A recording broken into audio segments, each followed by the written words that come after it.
Hey, what's going on, everybody? Welcome back to the Elemental Evan Show. Today, I have a very amazing guest here with me today. Her name is Ivana, a longtime friend of mine. Welcome to the show, Ivana.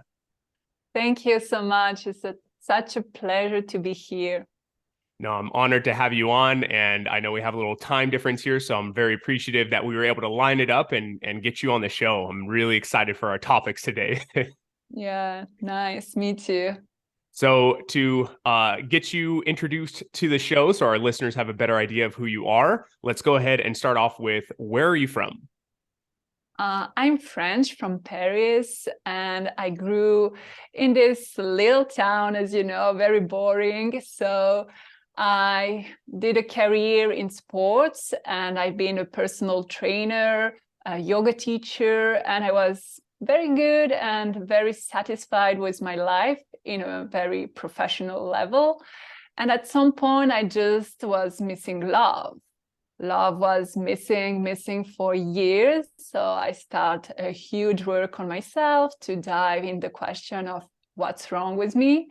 And to get this info, I also started to travel, and I've been moving since 2019 all over the world.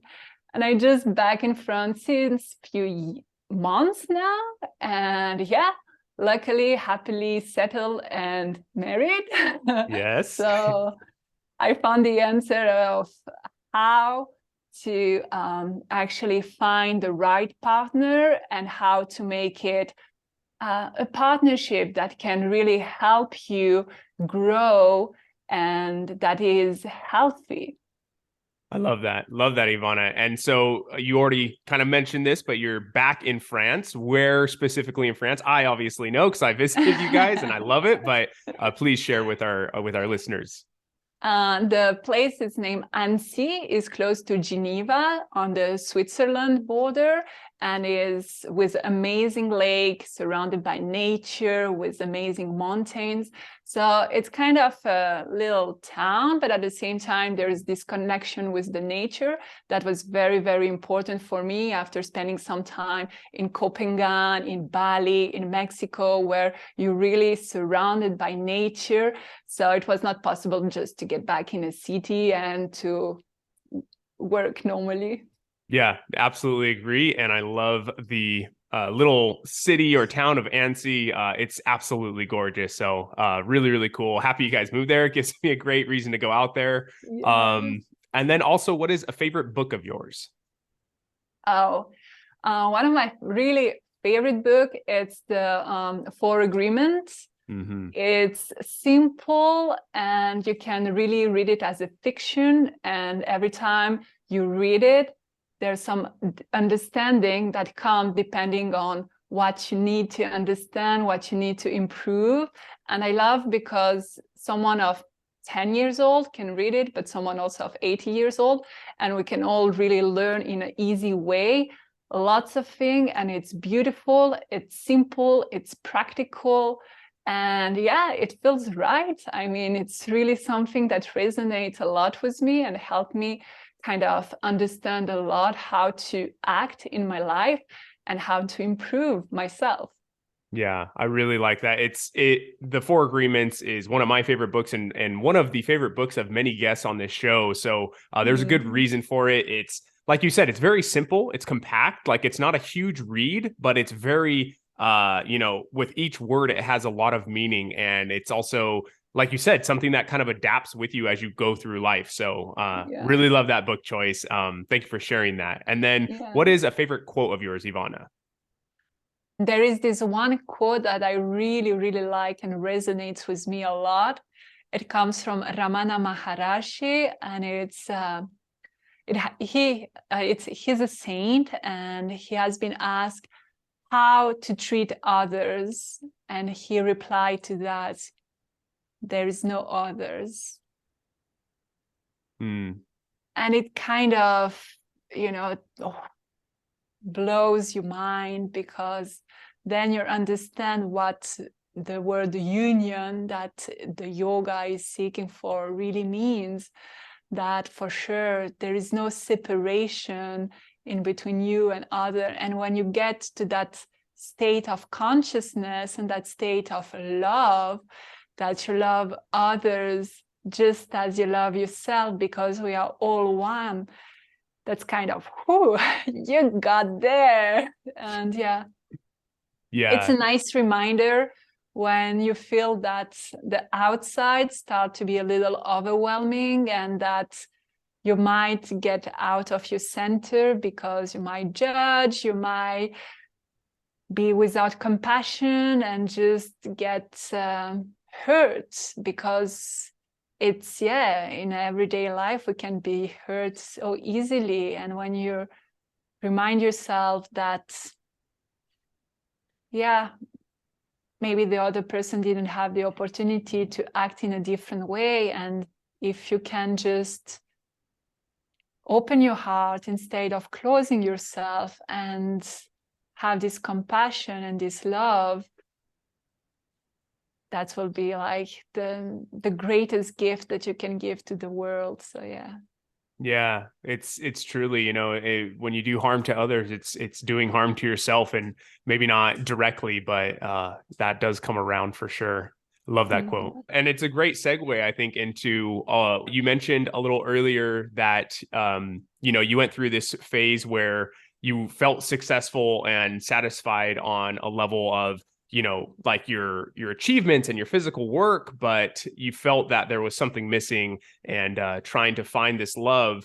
Now, in your progress of getting to the love, what kind of self-work do you feel is necessary to open up to finding that partner that is right for you? And because I think a lot of people are sometimes so caught up with just trying to find someone, I don't want to be alone. I want to, and they're always kind of rushing to find someone to fill a gap. Whereas I think it's important for us to be very satisfied with ourselves and comfortable being alone with ourselves before we kind of open up to someone. And I think there's a lot of self-work that goes into it. And I know you know a lot on that. So feel free to dive in anywhere on that and share any experiences or wisdom that you have. Well, you kind of said already, the key is really to first fill up your cup and to feel good by being by yourself. Because if you expect that someone else fill up what's missing to distract you, then it cannot last for a long time. At some point, you will see that the person will not satisfy your expectation, because actually you didn't even do the work to know yourself what you need to fill up your cup. And when we're in this phase of being by yourself, we usually struggle and we want as soon as possible to get out of that state, because being single is kind of being sick, It's like, oh my God, I need to find a man to show the world that I'm like successful, because somehow it is a proof of doing like others. And once you're single, you're kind of a black sheep. So it's kind of, okay, what's wrong with me? Everybody is in couple. Everybody seems like being, having this amazing relationship. What's wrong with me? So you start asking yourself what's wrong, but you forget to already look what's beautiful within you. And you just start doing some therapy, some workshop to enhance something, to add some skills, to do more and more, instead of just trying to see already what makes you right here and right now beautiful. Because we always want to do more, but at some point we're not even aware of who we are right now. And once we start opening up and falling in love with ourselves, this is the key, by exploring, discovering the dark side, with this phase when you're like sad, when you're angry, when you hate the whole world and even yourself included, and when you're capable of looking at it and smiling to that, because it's just a moment in your life that's gonna go up and down, and sometimes again here and sometimes not. But at the same time, there's also this you, this unique you, that even if your parents had, like you come from the same parents, like from like your brother and your sister, but you're unique. And it's about finding this treasure that we all carry within and doing the work to dive deep inside us, to fall in love fully, deeply, authentically for this whole human being that is human. So we have to accept that we are not perfect. It might be boring, actually, if we will be perfect, but also knowing that we're a human, but also we're God and goddesses. So we also deserve something that is wow. And we also deserve to love ourselves fully and conditionally, and to get ready, because through ourselves, we're learning how to act with others, to be ready to commit with someone else and to really open a heart without this fear of being wounded, without a fear of being seen for who we are, because actually we want to be seen, we want to be heard, we want to be held for who we are. But for that, to allow someone to see you 100% how you are, you have first to do the work to see yourself just as you are and to accept it.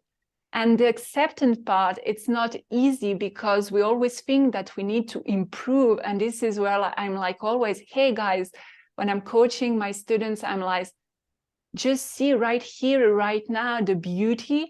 And maybe things won't ever change. Just like be satisfied with things that life already gave you. And through that, just try to understand that there's always a reason, and that's fine. That's fine. Acceptance is really a key to find this inner peace, inner balance, and then it helps you also move and flow through the life without, forcing things, pushing, and trying to fill up your cup from the outside, because actually we're already full inside. But it's so hard, to find the courage to get inside and to explore, because it's a hard work. It takes courage, but at the same time, it's just like beautiful. Like there's so much beauty, so much growth, and it's key, because if we don't know ourselves and if we're not capable of seeing ourselves fully, then we won't be also capable of seeing others as they are, and we won't be able to accept that other might think differently and see the world differently. So if we don't really love ourselves and see ourselves as we are, we cannot accept diversity. And we kind of tend to think that everybody needs to do the same as we do, to think the same as we do. So we are in this egoistic mindset. Yeah, no, it's very true. I think one thing that I see a lot is, people have this idea, and this is my personal opinion on it, which is that, people think that they need someone to complete them when, like you said, it's like we're already whole, right? Like you don't need someone to complete you. And I think when you go out looking for a partner with that mindset of, I need someone to complete me, to make me whole, to cover this and do that and blah, blah, like I'm lacking in these areas, so I need someone to make up for it. And it's like, in my opinion, you are completely fine on your own. You should be able to really, at the end of the day, completely rely on yourself, right? And for emotional, spiritual, all of that, health. But at the end of the day, we are social creatures, and so obviously we do want love and we want connection. And what I like what you said is just the fact of understanding that you are already complete and whole, and being able to feel comfortable with being alone.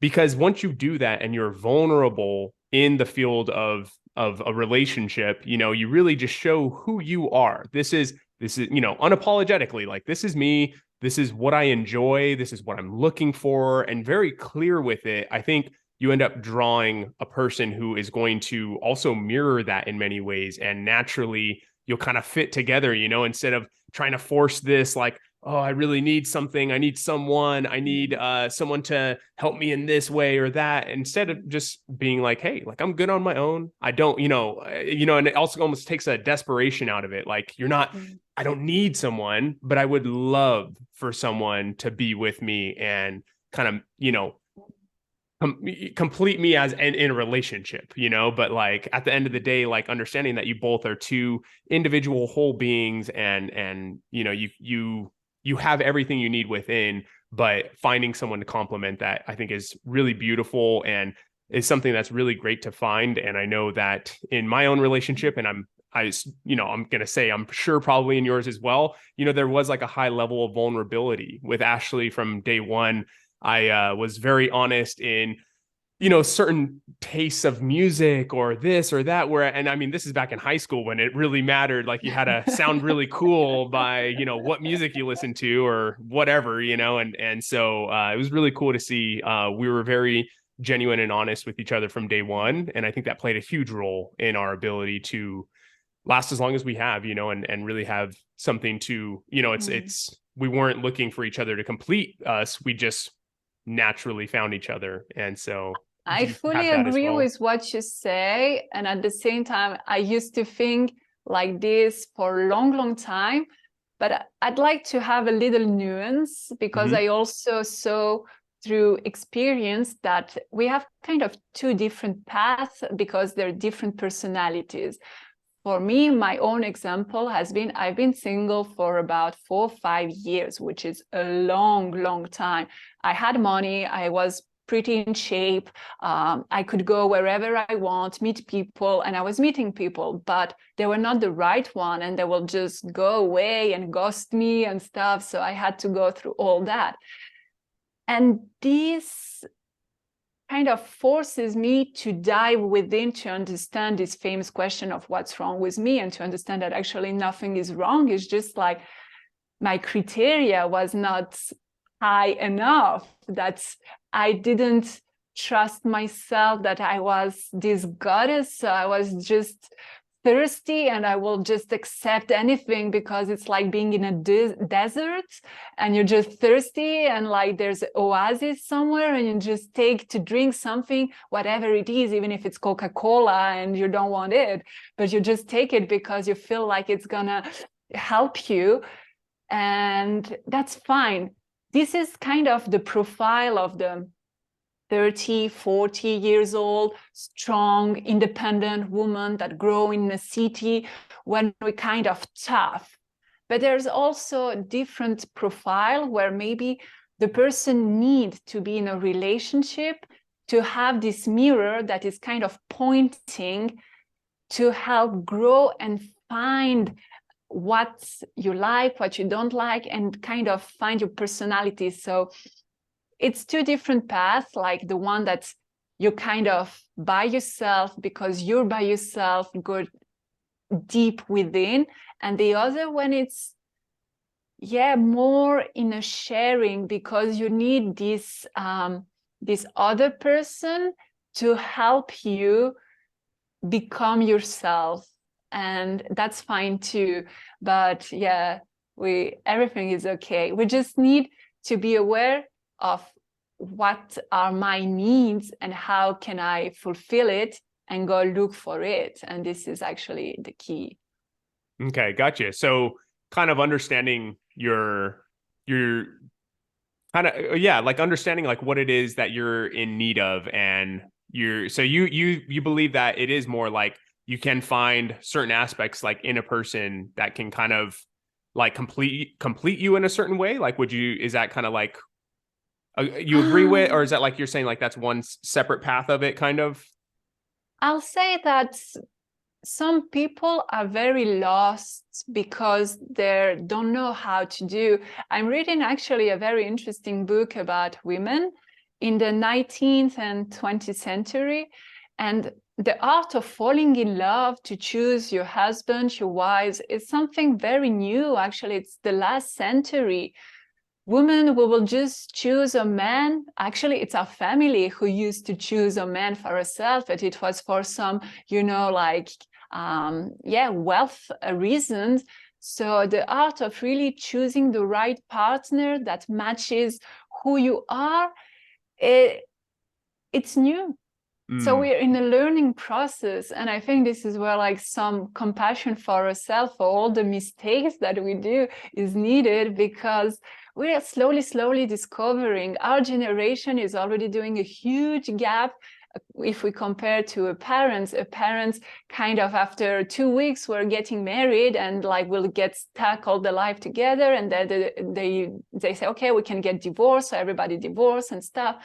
And now we're in a different way, but there is like different paths too. And I think that someone who is not curious, someone who don't have this within the confidence to go out by itself, someone who is very shy and really, this flower who is not open at all, who just wait to be open, but need someone for that. I think this is the kind of person that needs to be in a relationship, even if it's not a perfect relationship, but just to have less fear, to have this intuition that there is something, because if not, it could not go anywhere, or it will take ages.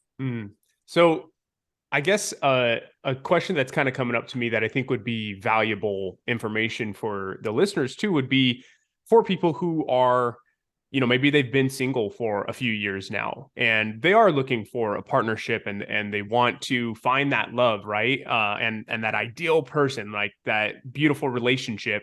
What would be the kind of advice that you would give to someone who is in that stage and they're not really sure, what is the self-work to do, or what should I be doing or looking for to attract that person or meet that person? One very simple exercise that is also funny is the wish list. Take a pen and paper and write as precise as you can all the criteria you want to have in a man or a woman, depend on what you look for, and really be precise, like the, I don't know, physical aspect, the personality, the values, and go in detail, but knowing also that this wish list you need to find a way to make it in a positive way.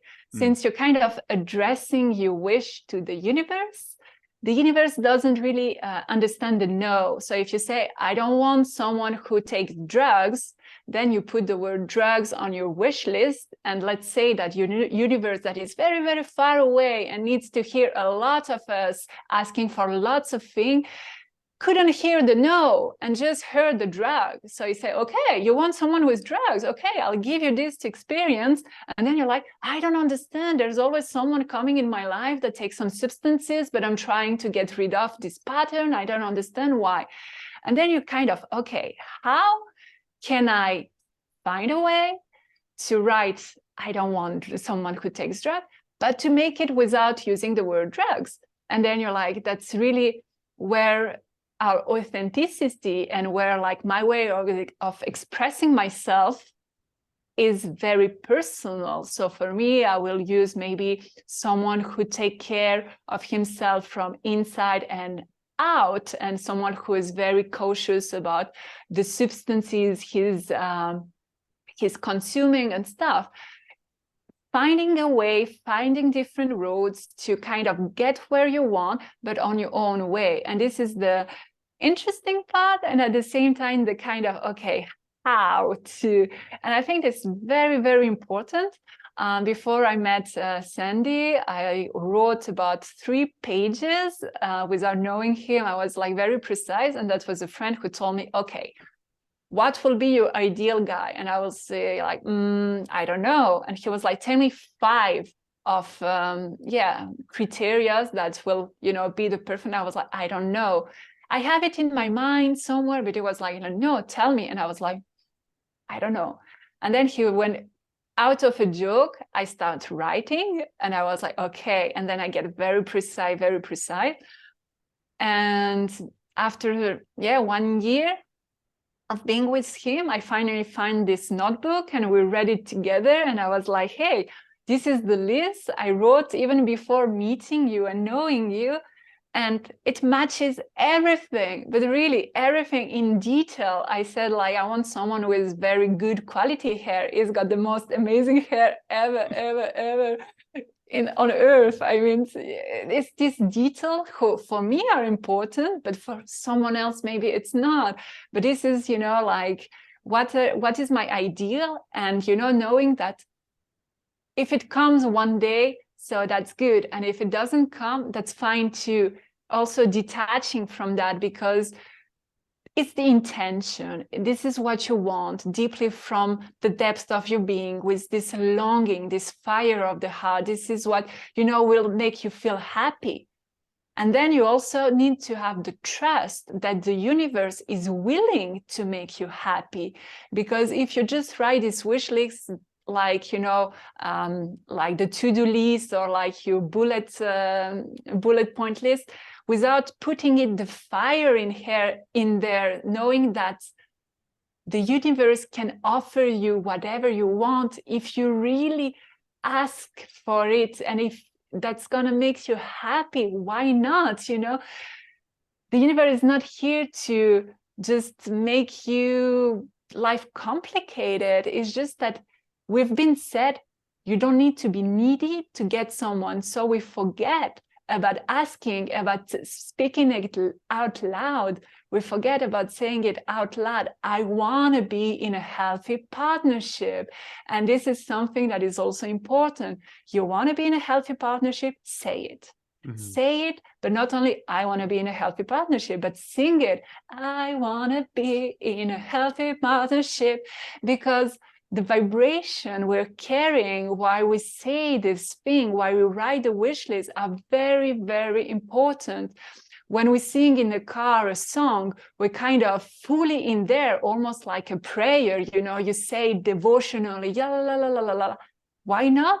To create your own little song by saying 2 or 3 words of what you want and just make it out there. Maybe someone hear it and it happens, maybe not, and that's fine too. It's still a nice song that you can carry with you. And yeah, the joy, bring the joy and the feeling already in what you're doing, and please ask for it, because if it comes from the right place, you know, with not this egoistic, I want to be in a partnership because I feel alone and I want to just someone to distract me, but it comes really from this longing of the union. Actually, I'm a yoga teacher. I always love to say that the union that we all seek through the performance of the yoga is actually not only like being super flexible and blah, blah, blah. It's unifying ourselves with someone else to co-create something and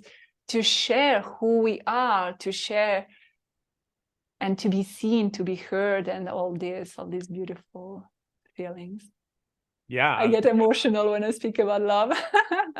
It's good that you do. You're doing it right then, you know? And I think there's a few points I wanted to touch on in what you said there that were really important. For one is definitely you know, in terms of, I would relate this back to giving gratitude. So when you wake up in the morning, one of the practices I like to do is I do a little gratitude, at least, you know, 3 things minimum, what I'm grateful for. But the most important thing is when you give the gratitude is not to just list off the things that you're grateful for, but rather to really feel a sense of gratitude for those things. So if it's the house, you know, that is over, you know, the roof over your head, it's not just, oh, thank you for this house. It's, wow, thank you for this place that has, you know, cared for me and kept me out of the terrible weather, and, you know, and really feeling that sense of gratitude for it.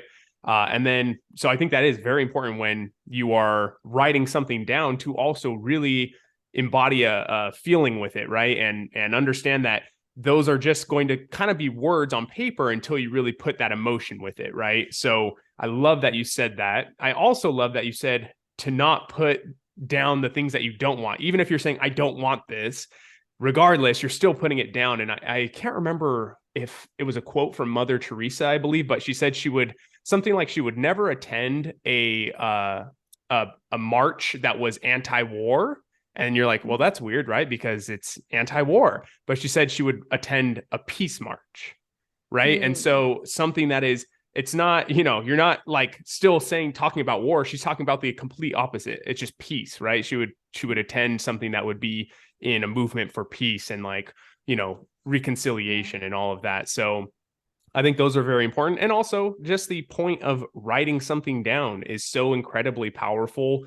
I think that many people have that experience where they actually physically write something down and see it. And, as they're writing it down, they're fully embodied in what they're wanting and really putting it into action, right? And Yeah. so I think even Jim Carrey wrote down a check for himself and like put it in his wallet and said like it's like $1 million or whatever, and he's like, this is how Mm. much like I'm gonna make one of these days from acting. And Yeah. sure enough, he ended up making exactly that amount that he wrote down Yeah. on the check. So a lot of truth in that, and I love that you shared that. I think that's a great practice, and I would love to now move a little bit into being in a relationship and finding how to make the relationship continue in a healthy way. So, for example, what are some of your key tips to longevity in a relationship? Mm. Whether it's fights or, on how to overcome those, or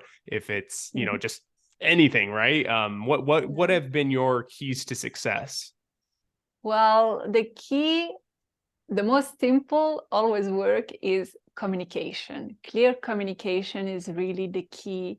And this is where you cannot communicate clearly what are your needs and what hurts you if you didn't do previously the work to know yourself, and this self-awareness that you can have through the practice to know yourself and to know when you're getting emotional and when you're not centered, when you're maybe acting or speaking from this anger or from this emotions that is not you, it's just you feel that way, and then maybe you cannot control yourself and you're just like give it on someone else instead of just like kind of being responsible of how you feel. So I think that, yeah, communicating clearly, um, in a safe container, knowing that you can say how you feel, that it won't be used in a bad way against you, that it's safe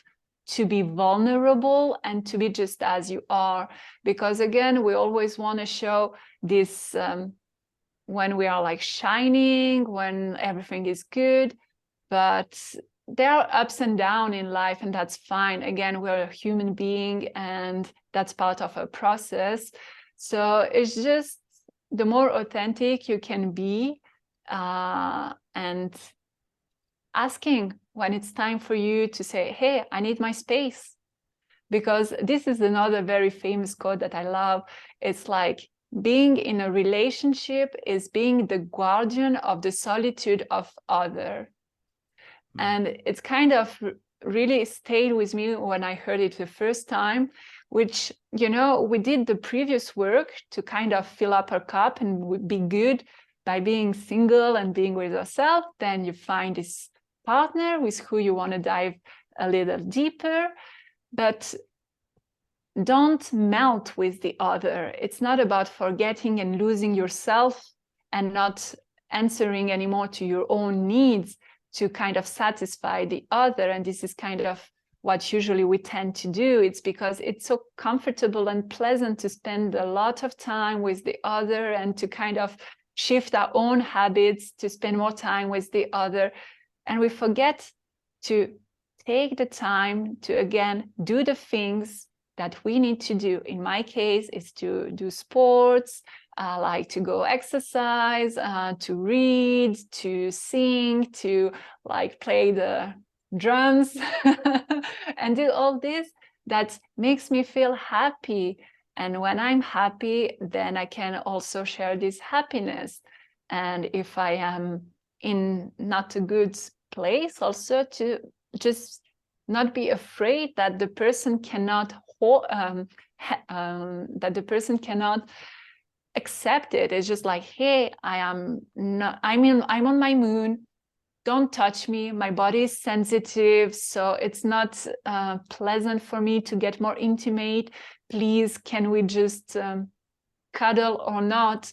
And just being fully cautious about how you feel and respecting yourself. I think this is the key, respecting yourself, to again and again come back to yourself first. And this is not being selfish, because sometimes we don't want to be selfish. We want to love others, we want to help others, and we forget about like filling up our own cup. So I think that to make it last forever, or in a long term, in a partnership, is you are the one that is in charge of this body, of this vehicle, of this health, of this whole thing. And you cannot rely on anyone else to make it function, and be efficient. So you have to do the work to keep on, feeding, nurturing yourself to feel good. And also now you have someone that is here to help you when you also need some rest and when you don't feel good. So it's just, again, like, without being self-centered, but nurturing yourself. And by nurturing yourself, you also be able to give much more and to be with an open heart. So I think that kind of, whatever you do, even when you say no to something, that's fine. Like, saying no, it's a proof of respect. And if I cannot tell you no because I'm afraid how you're going to react, then I'm not I'm not respecting myself. I'm kind of betraying myself. And then at some point, I will not feel good in my shoes. And somehow, because I don't feel good in my shoes, that at some point, for nothing, I will tell, you did that to me, you did that for me. And that was actually my own responsibility to feel good in my shoes. And if I don't feel good, to say, hey, I am not alone anymore. We're in a partnership. So please help me. I need some help. And this is where also not being ashamed of saying, hey, I'm in a vulnerable space now. I need either to be in my cave, as usually what men likes to do, kind of to isolate themselves, or to say like, hey, please, woman, we are like, I need your attention. Please come and just, what do I need to do? Nothing. Just be present. I need your presence. And sometimes sharing this precious moment, it's also a key. Just no phone, no distraction, just taking the time to be present with each other, asking clearly, like, how can I improve? Do you need anything? Like asking question, because you're not afraid that what you hear might kind of hurt you. Like, oh my God, yeah, you didn't like what I did yesterday or what I said. Oh, you don't want to hear it. You're ready to hear it, because that's fine. We all do make mistakes. So yeah, I think it's this. And, cultivating the quality time together is also something very important to keep on like doing acro yoga together, to laugh a lot, to read books, to comment about it, to do activities together. That's going to really make the fire still very alive. And a nice sexual life is also important, I think, to make everybody satisfied. And again, in a relationship, it's about just communicating clearly, because we might find an imbalance, but it's just usually because we don't dare to communicate how we feel and what are our needs, because it's just a stereotype and a cliche that men are more needy and women not, and all this thing. It's really like very personal and just need to be said. Yeah, I do believe a major role comes down to communication, and really, actually, most of it comes down to communication, right? And being able, like you said, to communicate with your partner, but without holding back, right? In a way that's very honest to yourself, and, and being mature enough, both partners, to respect the other person's needs, right? So if someone does say, I need space, or, that when I'm like this is what I need, and I think it's something, that needs to be communicated. We need to be able to be honest with ourselves and communicate honestly, and also to be understanding of what the other person might need in that moment, even if that's not what you want at that exact time. You know, we have to compromise, and understanding that, you know, hey, maybe you need your space right now, and that's fine, but your partner does need affection. So take your time, take your space, but understand that at some point you will need to, you know, give back, reciprocate, you know, and I think it's this very, like, yeah, just really understanding and being very mature to communicate and to respect each other. And I think it's you know, it's something that I think we will continue to always work on. You know, no one's ever perfect. Like, you know, in no way am I saying that I'm 100% the best communicator. Like, no, by no means, right? But I think it is very important to say that, and I in my experience, I believe the communication is absolutely key and plays a huge role. And yeah, so I also wanted to dive a little bit more into, you talked a little bit about, obviously, having a good sexual relationship with your partner is absolutely key. And I know we had talked a little bit about, you know, sexual energy and creative energy and kind of channeling that into what you're doing in life, you know, and how can you actually, you know, there's this a lot of people talking about manifesting right now, which is amazing. I love it. I'm all about it. You know, absolutely believe that, you know, we create everything from a mental space, right? An energetic space, and then we bring it into the physical world, right? And so I'm really a believer that it does all start here, and then we bring it into the physical realm. And so I would love to hear you explain a little bit about how you have manifested certain things, and, you know, the process, because I think there's a lot of gray area. So please explain anything on that. Well, the sexual energy is what gives life. So it's kind of the most powerful energy we have within. And the beautiful thing to understand is that even if women have this capacity to give birth physically to a baby, men also have this energy of creating, because we all have this masculine and feminine energy within us. So it's just about first acknowledging that and playing with it. The masculine energy is more about action, is more about moving forward. And feminine energy is more this receptivity and this unconditional love. So it's learning about how to just connect them. I love like having this connection with the left and the right hand on the heart center as a little reminder that every time we do the action, so we move, it comes from the place of the heart, and we try, you know, to find a balance in the heart. And this creative force that usually might be spelled in the love making, what in a different way, like when we make love, we kind of create some energetic flow. And the question, once, you know, you're passionate, you're doing this love making, and when you're really fully there, like in Tantra, the love making is a way to the path for self-realization, because the state of love making, when it's done without the mind, you're fully yourself, you're fully present. So you can actually get these bliss states when you can reach samadhi. I didn't say I get to that point, but it's the theory. So if we based on that, we can slowly build the awareness that there is an exchange. There's an exchange when you kiss your partner through the prana, so through the hair that is going through your body to his body. So there's an exchange.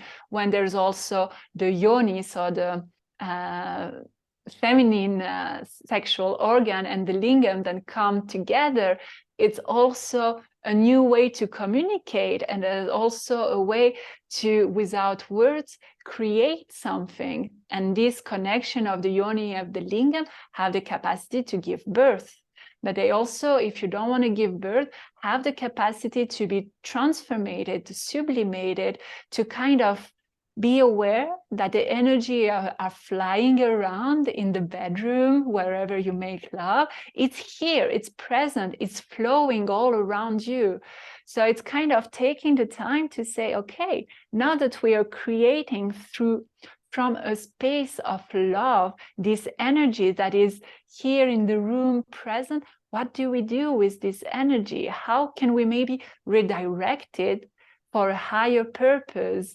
And this is where, like, you can say, okay, I want to create my life. I want to, become the master of my life, the one who is really manifesting my desires. But for that, you also need to ask yourself, what are your desires and what you want to manifest? So it's about, okay, taking maybe the time after a sweet love making to say, okay, I'd love this for me in my life to happen because I want this outcome. And this is what the direction I want to go, take, and kind of, again, knowing that you're in this higher state with this energy floating around, and that you're in the pure state of love, and that this energy can really be used in a way to help you become the person you want to be. And sometimes to become the person you want to be, you need a car. Because, for example, me, if I want to be on time to give my yoga class, I need a way to get there. So it's not selfish about saying, hey, yeah, I need a car. It's okay, I need a car, not because I want to show everybody how rich I am with this woohoo, astonishing car and stuff. It's just like, yeah, I need this car because that will save me some time to be on time and even in advance for my class, and be super open and super present to give my yoga class and to my students. So it's really like, I need that because of this. So again, the intention, and it's how to use it. And I'm kind of in my personal way, because trying to make it more concrete, because again, I watch so many things about the law of attraction, the law of manifestation, and we all understand what does it mean, like from this space. But what I'm trying to do is to feel it from this space. So for me, everything really starts from the heart. And this is where I'm starting, okay, I have this life force, I have this capacity to create. And now I give myself the challenge to write a book. And I'm like, I'm going to try manifest this book in the concrete to really give birth to my first baby with this energy that are sublimated, that are here. And that, it's going to kind of be a proof that is there. And I'm trying to write this book not from a pushy place of, like on YouTube, you can find how to write as fast as you can and, to be super efficient. It's a way to do that, and that's fine. But I'm more trying to be in this receptive energy that's kind of, just channeling and making you empty, to give some space to this energy, however you want to call it, this universe, to just go through you and communicate through you. And actually, yeah, you just become a vessel to create something. And yeah, this is the little game I'm like doing this year. And I'm really curious and excited to see in the concrete how it's going to manifest. And I really would love that we all understand, men and women, that we are creating our lives. So it might be the intention to write a book, but it can be more subtle, more simple, of just like, hey, I want to be happy in my life, and just find this energy that can move us, and to use it to get one step closer to this perfect life that we desire. Yeah. The manifestation process is definitely, it's very interesting and can be unique for each person. But I definitely agree. Through yoga teachings, they do talk about how this energy is very creative, right? We, like you said, we all have this ability to create, right? From a sexual standpoint and obviously a physical, mental standpoint. And so being able, from the yogic standpoint, they talk about, cultivating that sexual energy because it is a very creative force. It creates life.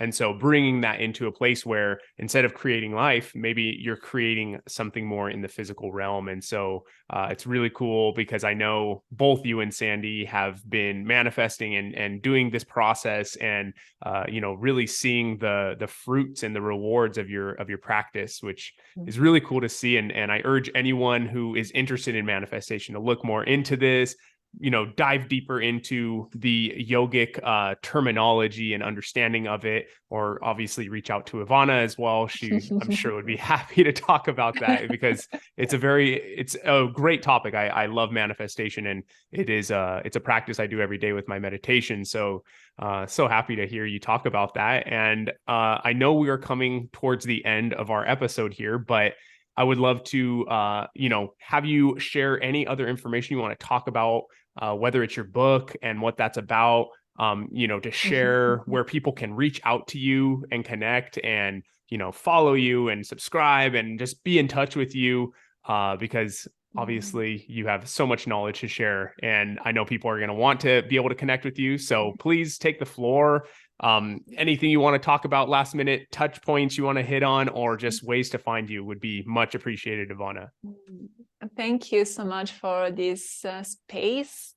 I'm actually building up slowly my YouTube channel to create a community, because I've been traveling a lot, trying to kind of fit in the community. And then I kind of realized that we all have, again, the capacity to create our own community. And we have this network that is international. You're in the States now, I'm in France, and we can still find a way to connect and exchange. So I think that, kind of finding a way to co-create and to inspire each other is very, very important, because again, we have all this life force within us. And maybe every time we feel aroused, maybe every time we make love, we can just, as a, in the background somewhere, remind ourselves that this energy is the energy that can give birth to a project, to our desires, to our dreams in this world, because it has this strength, this capacity. And to really ask ourselves, what is the ideal world we want to live in? Because we're definitely responsible of the way the world is right now. And if not, and we'll kind of feel like, it's overwhelming, I cannot do, it's not true. Let's take the time to breathe in, breathe out slowly, and to kind of start creating our own future. What is, as a collective, this consciousness, where we want to put it, what we want to do with all this manifestation. Do I want to keep this manifestation energy for myself again, or I want to give it back for a higher purpose, to kind of create again this beautiful world? And my book is actually a very interesting work, because I could decide to just do this self-help book, and I decided to take just the risk to create a fiction, because I'm putting out there a whole work about what will the ideal world look like, and I'm kind of designing it and shaping it through my own perspective, and that's me, how I can imagine and see it. And I'm saying that maybe, who knows, I'm this inhuman desire manifester, and someday it get to the point, because it's how can we help this world become more like we want it to be, and really understanding that we have this capacity to create, and that things are changing constantly, and that we are part of the change. So it's now time, and not tomorrow, but now, to just take life as this playground, very playful, when we can experience, when we can have some fun, and just accept sometimes to make some mistakes, sometimes to just, lose ourselves, and just, from this heart space of like, of love. If every action is really put out there from a space of love, it's gonna be okay. It's really gonna be good. So this is my invitation of just, falling in love with life. That's the best way to do it, though. I can't wait to read your book when it comes out, and I will be probably one of the first people on it, I'm sure, being that we're in touch. But I really love that, Ivana, and thank you for sharing all of your knowledge and wisdom on this platform here. So grateful to have you on. And in terms of your YouTube channel, your Instagram, all the places people can reach you, I will put those in the show notes, but feel free to also just mention it here. At what's your handle on Instagram and all the other? You can find me on Instagram, inspired by Ivana Bajic. So my name and last name. Yeah. And on YouTube, Ivana Bajic, you'll find me too. And Perfect. Thank you again for having me. And thank you for the work you're doing and gathering all this beautiful soul around you to inspire people. It's beautiful. Thank you for that. Thank you, Ivana. No, I appreciate it greatly. And I'm so happy to have this platform to have people like you on here. So it really makes me super happy. And for those of you who have enjoyed this conversation, please reach out to Ivana. She is a great person, super lovely to talk to, has a ton of wisdom and knowledge. If any of these topics intrigue you, please reach out to her. And and if you're ever in Annecy, which is a beautiful place, then I'm sure you can find Ivana, go meet up and enjoy a yoga class or have a great conversation or do some breath work, whatever it is. It'll be a great time. And thank you so much for coming on this show, Ivana. Thank you. All right, everyone, you guys know the motto of the show. It is do everything with good intentions and connect to your elements. Thank you very much, Ivana. Thank you. Peace.